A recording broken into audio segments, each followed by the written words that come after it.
உனக்கெல்லாம் அவரு என்ன வேணும்? அவருடைய மூத்த புருஷன் புருஷனா?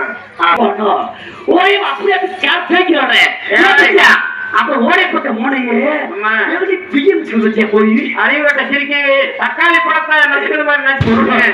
பையன் சரி போயிருந்து பார்த்துக்கிறேன்.